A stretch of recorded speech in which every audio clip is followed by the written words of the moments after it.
아멘.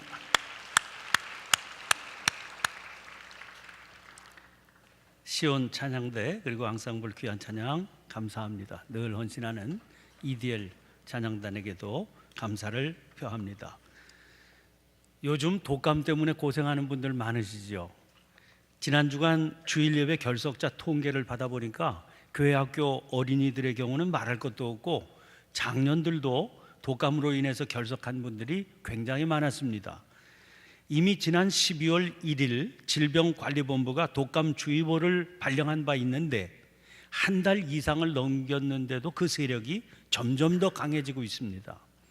병원을 찾은 외래 환자 1000명당 독감 환자 수가 12월 10일 주간에 30.7명이었는데 그 다음 주간에는 53.6명, 그 다음 주간은 71.8명, 새해 첫 주간인 지난 주간은 72.1명을 기록해서 계속해서 고공행진을 하고 있습니다. 세계보건기구 WHO에 따르면 북미, 유럽, 동아시아 지역은 물론이고 사하라 이남 아프리카까지 환자가 발생했다는 겁니다. 영국에서는 올겨울 독감 사망자가 93명이나 되는데 그중에 45명이 최근 일주일 새 숨진 사람들입니다. 프랑스에서도 독감으로 12,000명이 입원을 해서 그중에 30여 명이 목숨을 잃었다는 겁니다. 미국의 경우 46개 주에서 독감 환자가 발생해서 어린이 13명이 숨졌습니다. 성인 환자까지 포함하면 캘리포니아 한 곳에서만 65세 미만 환자 27명이 생명을 잃었습니다. 급기야 엘라바마주 같은 데서는 지난 11일 날 주내에 모든 공립학교에 비상 휴교령을 내리기에 이르렀습니다. 사태가 이렇게 심각해지니까 세계는 역사적으로 심각했던 독감 전염을 떠올리며 위기감을 느끼고 있다는 소식입니다. 기록된 역사에 가장 피해가 심했던 독감은 1918년에 스페인을 중심으로 번졌던 독감입니다. 이 독감은 유럽 전체 인구의 3분의 1이 죽었던 흑사병과 함께 가장 많은 인명을 앗아간 것으로 기록되어 있습니다. 불과 몇 개월 사이에 2천만 명가량이 죽었습니다. 죽은 사람의 50배 이상이나 되는 숫자의 사람들이 심하게 병을 앓았습니다. 위생 상태가 불량한 인도에서는 1250만 명 이상, 위생 상태가 양호한 미국에서도 55만 명가량이 목숨을 잃었습니다. 독감이 이렇게 무서워요. 그런데 이렇게 무서운 이유는 그 강한 전염성 때문입니다. 독감은 독감에 걸린 사람과 접촉하는 것은 말할 것도 없고 가까이에 있기만 해도 전염되기 쉽습니다. 그래서 가급적 사람이 많이 모이는 곳에는 가지 말라 하는 거죠. 식구 중 한 사람이 독감에 걸리면 집안 전체에 비상이 걸리게 됩니다. 앓는 사람도 앓는 사람이지만 앓지 않는 사람에게도 언제 옮을지를 몰라 전전긍긍하게 되기 때문입니다. 눈에는 보이지도 않는 독감 바이러스의 위력을 실감하면서 저는 문득 사도행전 24장의 장면이 떠올랐습니다. 이 장면은 복음을 전하던 사도 바울이 예루살렘에서 유대인들에게 붙들려서 총독 앞에서 재판받던 장면입니다. 대제사장 아나니아가 세운 변호사 더둘로는 총독에게 바울을 고발하며 이렇게 말합니다. 5절입니다. 우리가 보니 이 사람은 전염병 같은 자라. 천하에 흩어진 유대인을 다 소요하게 하는 자요 나사렛 이단의 우두머리라. 사실 더둘로의 이 고발은 어떤 면에서는 정확한 겁니다. 바른 믿음의 사람은 복음의 바이러스를 품고 사는 사람과 같기 때문입니다. 그 사람과 함께 있기만 해도 사람들은 그에게 전염이 되어버립니다. 그 사람이 정상적인 믿음의 사람이라면 그가 있는 자리에는 복음의 폭탄이 터지게 되어 있습니다. 그를 통해서 위력적인 복음의 역사가 나타나서 사람들을 변화시키게 되는 거죠. 독감 바이러스는 질병을 일으키는 바이러스입니다. 사망의 바이러스죠. 고통을 주고 아픔을 주는 바이러스입니다. 그러나 복음의 바이러스는 생명 바이러스요, 행복 바이러스입니다. 이 바이러스가 들어오면 사람이 달라집니다. 계시록 3장 1절을 보면 주님의 사자가 사대 교회를 향해서 이렇게 외쳤습니다. 내가 내 행위를 아노니 내가 살았다 하는 이름은 가졌으나 죽은 자로다. 그런데 그 소리 들어야 될 사람들이 어디 사대 교회만 있겠습니까? 이 세상에는 수많은 사람들이 살았다 하는 이름은 가졌지만 사실은 죽은 자로 살아가고 있습니다. 어떻게 그것을 알 수 있을까요? 사람 죽을 때 보면 압니다. 죽음이 임박해 오면 사람들의 마음, 그 사람의 마음이 바빠지거든요. 바빠지는 이유가 있어요. 지금까지 살면서 한 번도 제대로 살아보지 못했다, 그런 마음이 들기 때문입니다. 그래서 남은 시간이라도 정말 사는 것처럼 살고 싶다, 그런 마음 때문에 조급해지는 겁니다. 그러나 그런 조급한 마음을 품는다고 사는 것처럼 살 수 있는 건 아니라는 게 문제지요. 그가 죽은 자면 그렇게 한번 제대로 살아보고 싶다 발버둥 쳐도요, 여전히 죽은 자일 뿐입니다. 그런데 이렇게 살아가던 사람 앞에 복음을 품은 성도가 나타나 그를 통해 복음이 전해지게 되면 죽은 자로 살던 사람이 산 사람이 되는 겁니다. 그의 삶 속에 생명의 역사가 나타나거든요. 그의 생활 속에 생명의 능력이 일어나거든요. 그래서 심지어 죽음을 앞두고도 행복해집니다. 이런 놀라운 일을 일으키는 생명 바이러스가 바로 하나님의 영이신 성령이시. 오늘 본문 말씀 보세요. 바울이 에베소에 도착해서 어떤 제자들을 만났습니다. 만나자마자 바울이 그들에게 물어요. 너희가 믿을 때 성령을 받았느냐? 그들이 대답하죠. 아닙니다. 우리는 성령의 계심도 듣지 못했습니다. 다시 바울이 묻습니다. 그러면 너희가 무슨 세례를 받았느냐? 요한의 세례를 받았습니다. 바울은 그들에게 요한의 가르침과 예수님에 대해서 가르칩니다. 그들이 그 가르침을 받고 주님을 영접하지요. 바울은 그들에게 주 예수의 이름으로 세례를 주고 그리고 안수했습니다. 그러자 성령이 그들 위에 임하였습니다. 그들은 방언도 하고 예언도 하게 됐습니다. 자, 이 말씀을 읽으면서 의문이 일어납니다. 아니, 바울은 어떻게 그 사람들을 만나자마자 다짜고짜 너희가 성령을 받았느냐? 이렇게 묻게 됐을까요? 바울이 이렇게 물었던 것은 이미 그들의 영적인 형편을 잘 파악하고 있었다는 말 아니겠습니까? 바울은 그들 안에 성령께서 계시지 않는다는 사실을 이미 알고 있었던 겁니다. 물론 그것은 바울의 탁월한 영적인 통찰력 때문이겠지요. 그러나 한편으로는 그들이 나타내는 증상을 보았기 때문입니다. 비교적 최근까지도 독감 바이러스는 어떻게 생겼는지 볼 수가 없었습니다. 지금은 아주 고성능의 전자현미경으로 볼 수는 있게 되었다고 그럽니다. 그러나 독감 바이러스를 보지는 못했어도 그 사람 독감에 걸렸는지 안 걸렸는지 알 수 있습니다. 독감에 걸린 사람이 보이는 증상 때문이지요. 독감에 걸린 사람이 보이는 일반적인 증상이 있거든요. 고열과 두통, 기침과 근육통, 이런 증상들입니다. 이런 현상이 나타나면 의사에게 가지 않아도 압니다. 병에 걸린 자기 스스로도 알고 남들도 압니다. 주님께서 이런 말씀을 하셨어요. 마태복음 7장 16절부터 18절입니다. 그들의 열매로 그들을 알지니 가시나무에서 포도를 또는 엉겅퀴에서 무화과를 따겠느냐? 이와 같이 좋은 나무마다 아름다운 열매를 맺고 못된 나무가 나쁜 열매를 맺나니 좋은 나무가 나쁜 열매를 맺을 수 없고 못된 나무가 아름다운 열매를 맺을 수 없느니라. 그러면서 이어지는 20절에 이렇게 말씀하세요. 이러므로 그들의 열매로 그들을 알리라.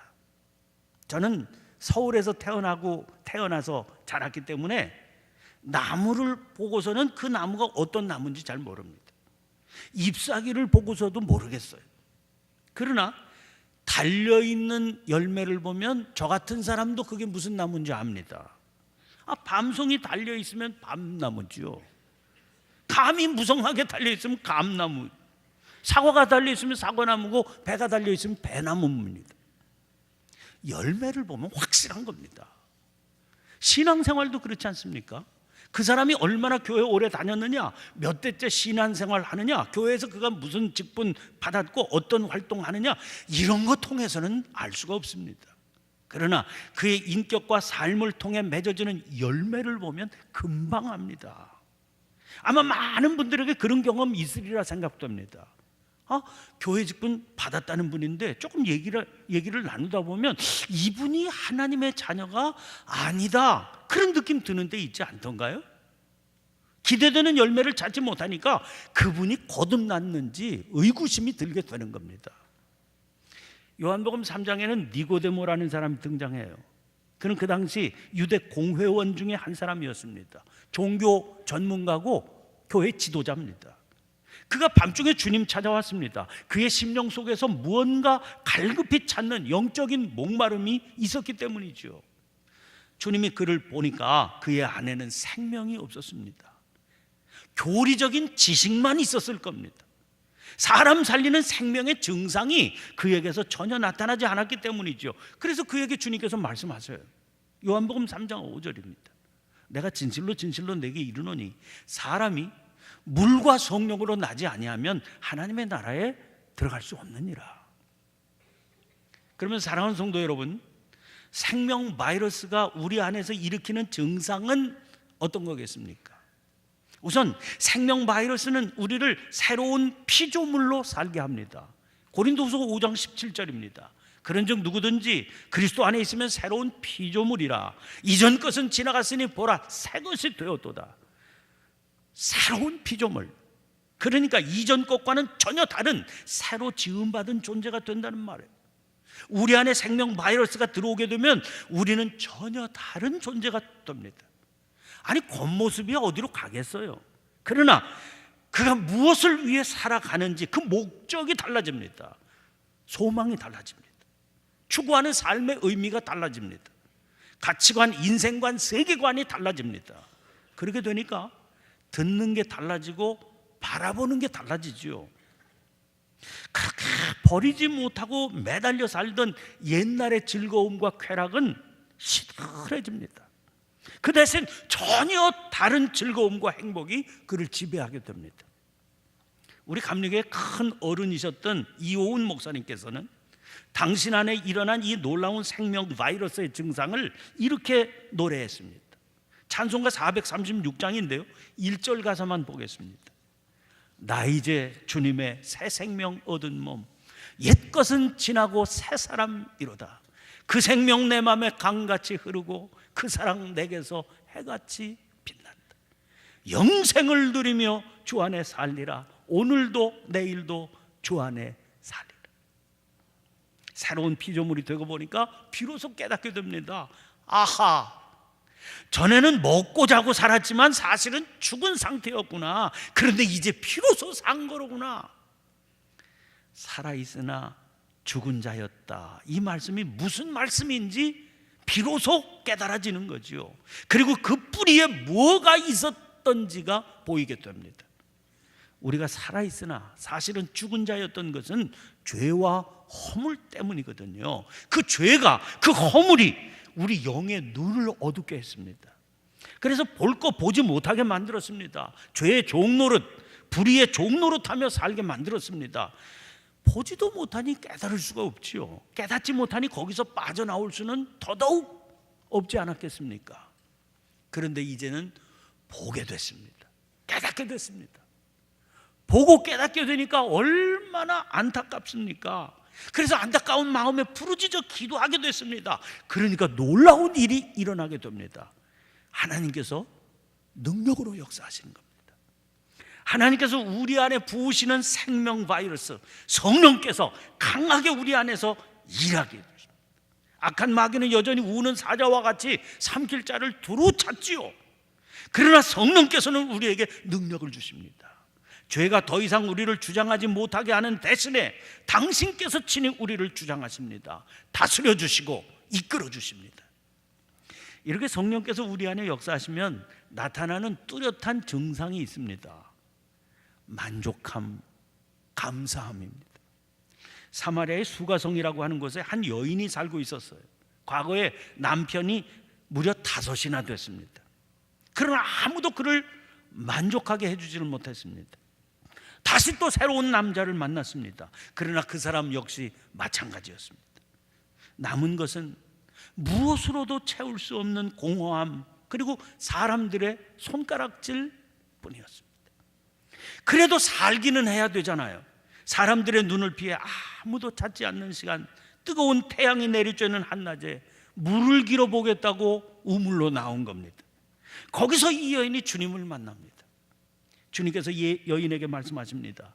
이 물을 마시는 자마다 다시 목마르려니와 내가 주는 물을 마시는 자는 영원히 목마르지 아니하리니 내가 주는 물은 그 속에서 영생하도록 솟아나는 샘물이 되리라.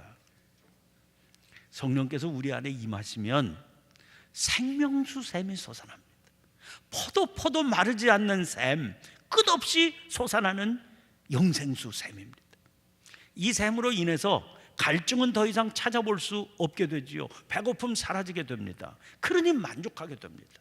당연히 감사가 그치지 않게 되지요. 참 행복이 뭔지를 알게 됩니다. 다윗의 노래에 귀를 기울여 보세요. 여호와는 나의 목자시니 내게 부족함이 없으리로다. 다윗은요, 이스라엘 역사상 가장 넓은 영토를 확보했던 왕입니다. 그의 시대에 이스라엘은 가장 강한 왕국을 이루었습니다. 그의 권력도 안정적이었고 또 강력했지요. 그러나 다윗은 그런 것들로 인해서 만족하다 한 번도 그런 얘기 한 적이 없습니다. 그 대신 여호와께서 그의 목자셨기에 부족함이 없다, 그렇게 노래하고 있는 겁니다. 요한일서 5장 13절 말씀 귀담아 들어보시기를 바랍니다. 내가 하나님의 아들의 이름을 믿는 너희에게 이것을 쓰는 것은 너희로 하여금 너희에게 영생이 있음을 알게 하려 함이라. 너희에게 영생이 있음을 알게 하려 함이라. 여러분, 이 말씀 시제를 주목해 보셔야 돼요. 너희에게 영생이 있음을, 미래형이 아니라 현재형입니다. 영생은 앞으로 언젠가 우리가 하늘에 가서 누리게 될 것이 아니다, 그런 말이에요. 영생은 지금 누리는 겁니다. 생명 바이러스, 성령께서 우리 안에 자리를 잡으시면 우리는 지금 영원한 생명을 누리게 되는 겁니다. 그러면 지금 영원한 생명을 누리고 있는 그 사람이, 아니, 죽음이 찾아온다고 두려워하거나 불안해할 이유가 있겠습니까? 죽는 것도 두려워하지 않게 되는데 그런 사람이 세상에 그 어떤 것 때문에 불안해하겠습니까? 그 어떤 것 때문에 염려하겠습니까? 그런데 사랑하는 성도 여러분, 다시 사마리아 수가성 여인에게 눈을 돌려보세요. 이 여인이 물을 깃겠다고 우물 찾아온 시간은 6시쯤이었다고 그랬습니다. 지금 우리 시계로 보면 정오입니다.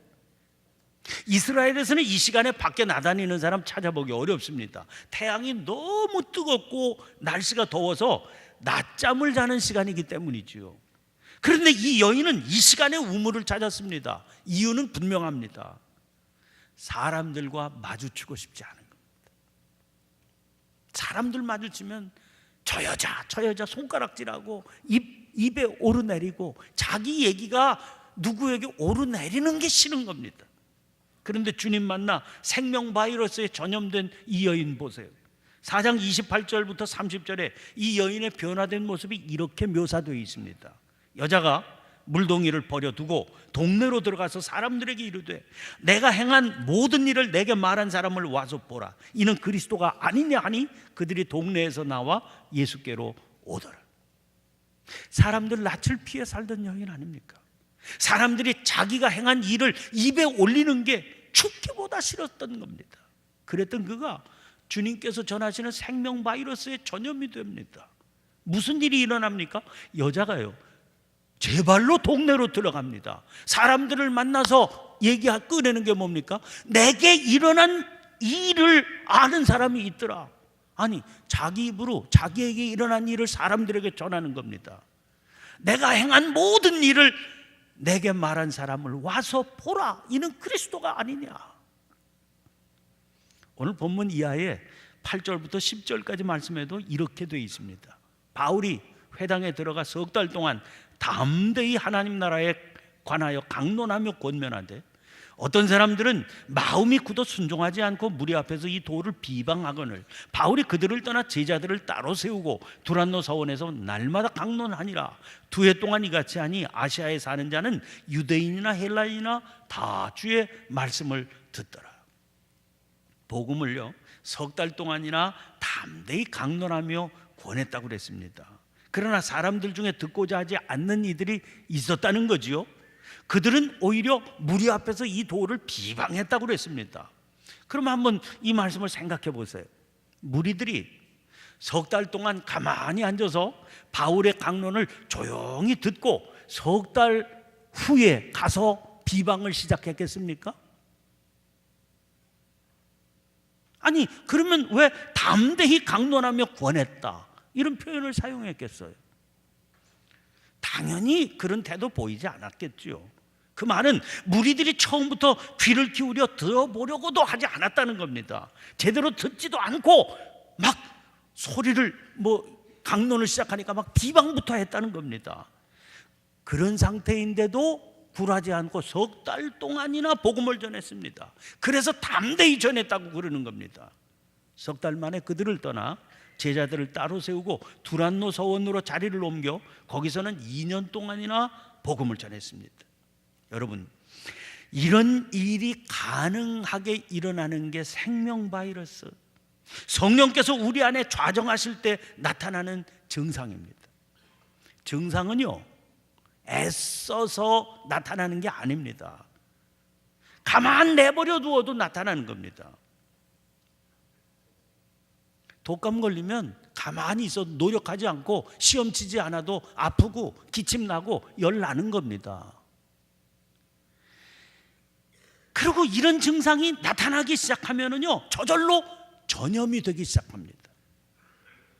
생명 바이러스 마찬가지입니다.